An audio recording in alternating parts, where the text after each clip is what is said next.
Of divine friends, family, brothers, sisters, in the raw. Your friend, your brother, me, Haji, Dr. Roshan Khan, in another of RKs Guyana Free Media, in the raw.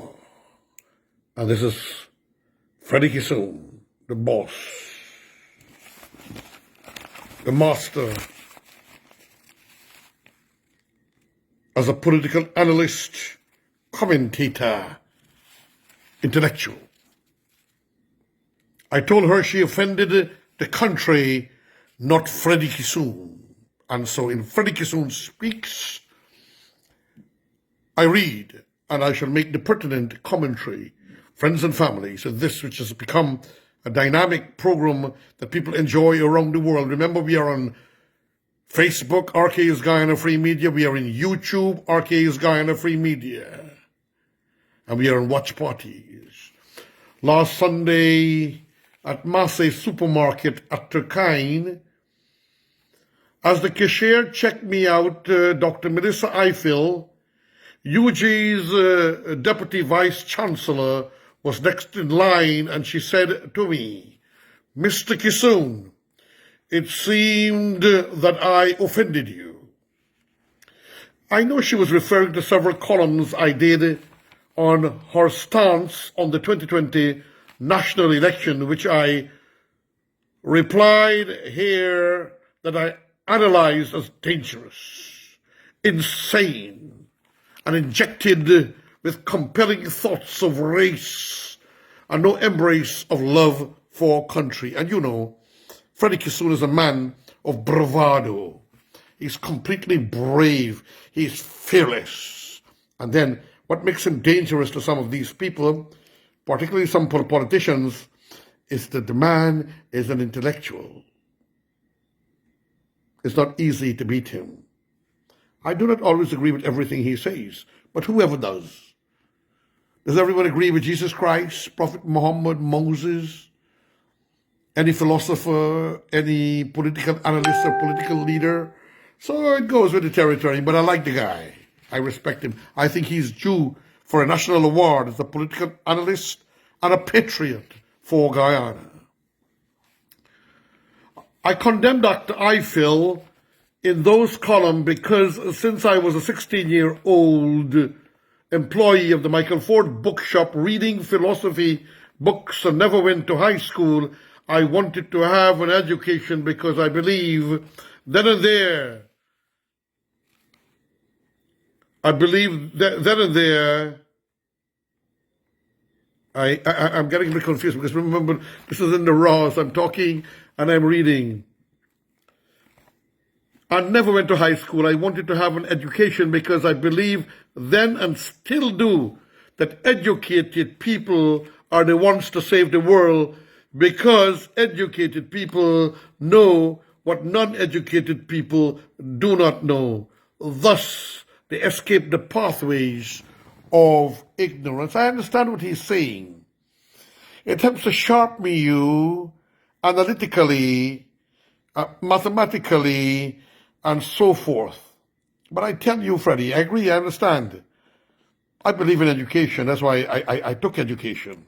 But I was taught in religion that wisdom by far surpass knowledge. But you had to have an education to have an ability to survive, as you did, and as me, to get recognition, to get achievement, to seek protection. My dearest, beloved, divine brothers, sisters, friends, and families. So, while education is important, I do believe that education is not necessarily the chief cause of social change. Some people might not have been educated, but they became great cricketers, great footballers, great thinkers, even scientists. And all of the prophets, very few were really ever educated. But I understand what he's saying, and I respect him. I'm not disagreeing with him. I'm adding to him that wisdom by far surpasses knowledge. During the 5 months of election rigging for a person who is second in charge of our country's only national university, Dr. Ifill's biased, unashamed, and racially shaped support for what was taking place was a deep shock to me. I knew her well. In other words, he got disappointed. He seems to be insinuating what he saw, political bias and or a certain amount of racial prejudice that goes with certain people in politics.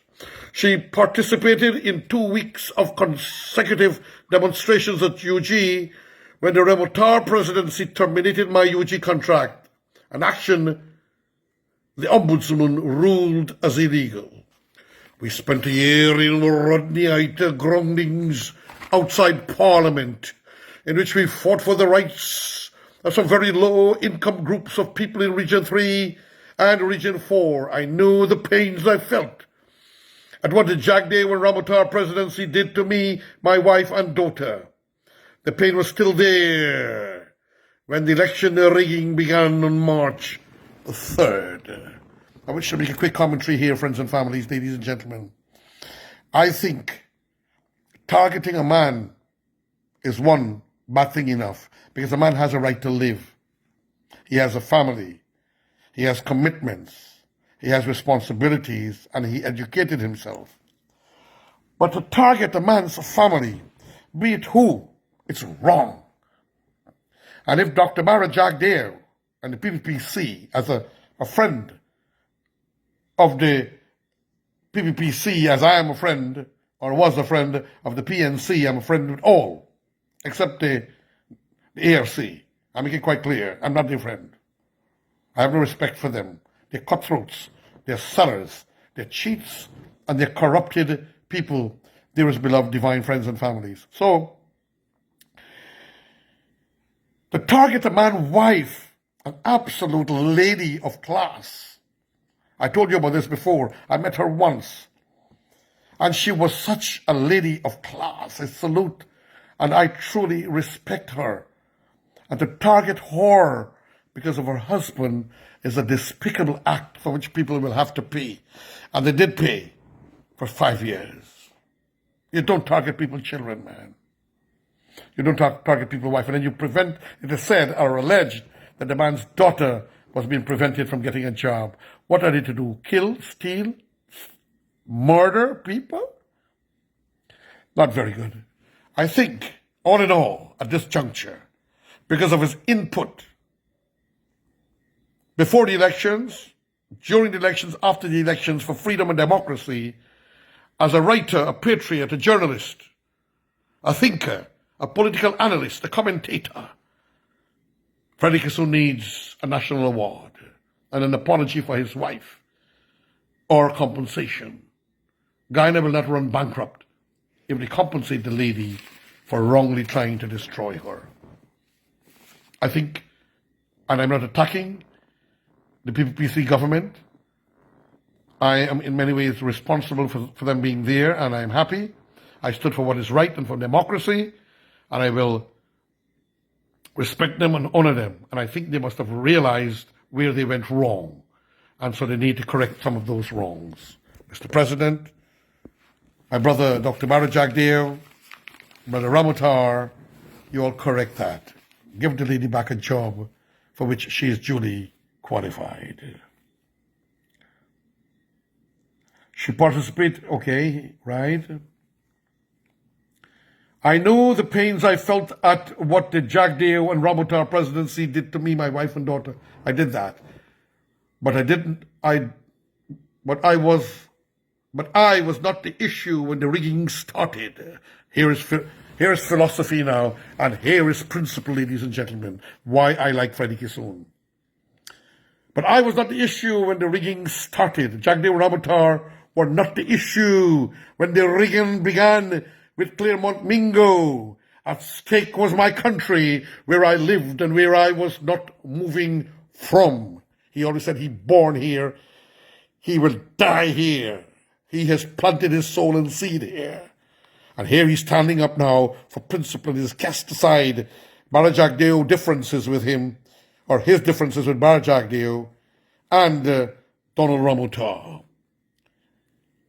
The election fraud was far, far, far more important to me to stop me from denouncing it than the way I felt the PPP government had treated me. Guyana was more important. I knew that government put me out. I knew that government put me out of government. I knew that government made 2 attempts on my life. I knew that government kept me in the breakdown lockups for 3 nights and days for a mere traffic offense. I knew from confidential sources in the police force that then Commissioner Henry Green and then President Ramotar agreed to let me and Bench Cup spend the Christmas season in the lockup. I knew the real bigwigs were involved in the attack on me, for which Minister Kwame McCoy and others were arrested and charged before he died. Former GRA boss Khurshid Sattar said to me with sadness in his eyes, "I had nothing against you. I always liked you, but I was ordered to go after you." These traumas are emblazoned in the prison walls of my psyche. But when Mingo began to deny my daughter her right to vote, these traumas were not the issues as I wrote above. It was my country that was at stake, and this is power. This is brilliance. Forget the past.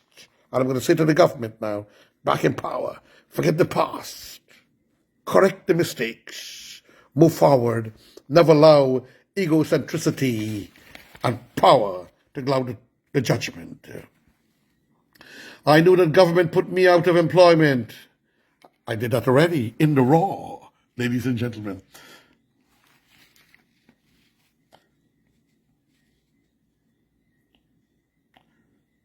These traumas are emblazoned in the prison walls of my psyche, and I did that too.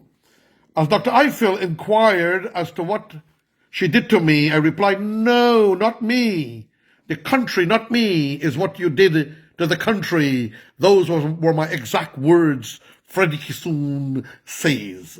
Let me look at the other side of the coin. On March 3rd, while covering the election in the studio at Kaiteure Radio, Leonard Gildari and I were shown information that was unmistakable. The PPP had won.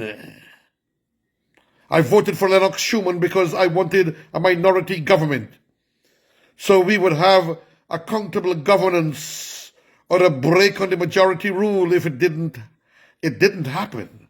He wanted that, but it didn't happen. But he voted for Schumann. He always votes for his principle.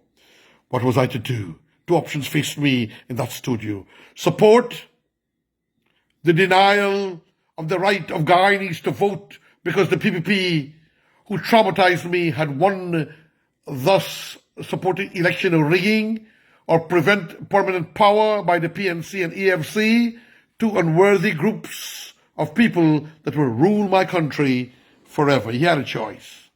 Should he choose to stand against principle and go against the PPP and support the APNO AFC, who he knows wants to be in power forever? Whoever wins that election of 2020 will be in power for about another 100 years. So farewell to you, APNO AFC. You made some serious mistakes and errors, and even if I might say, particularly you, opposition leader Joseph Harmon, you blundered and tried to create a race war in this country, a mass riot which could have gone into murderous levels. Back to the article. I chose the direction I went into for the following reasons. My training in philosophy instructed me that civilization goes out of the window when people's freedoms are removed.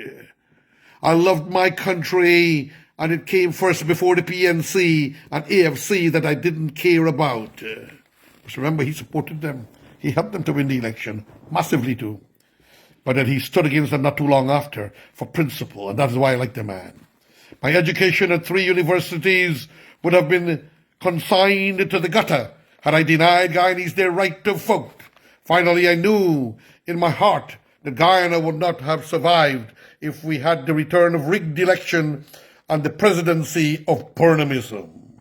Dr. Ifill should have joined me in saving Guyana and ignore the race she was born into. Race will never, ever matter to me. He's saying he's never racial.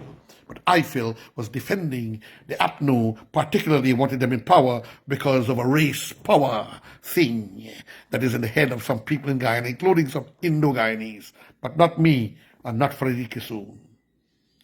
So for your information, friends and family, brothers and sisters, we have to work as one human family under God. We have to work as one people. We have to work together, Indo-Guyanese, Afro-Guyanese, Chino-Guyanese, and we are all Guyanese, the Portuguese, the mix, the white, we are all one Guyanese nation. Let's think Guyana first. The beauty of what we have that I like to refer to as the mosaic of nations. Your friend, your brother, me, Haji, Dr. Ocean Khan, saying thank you for tuning into this RKs Guyana Free Media in the Raw.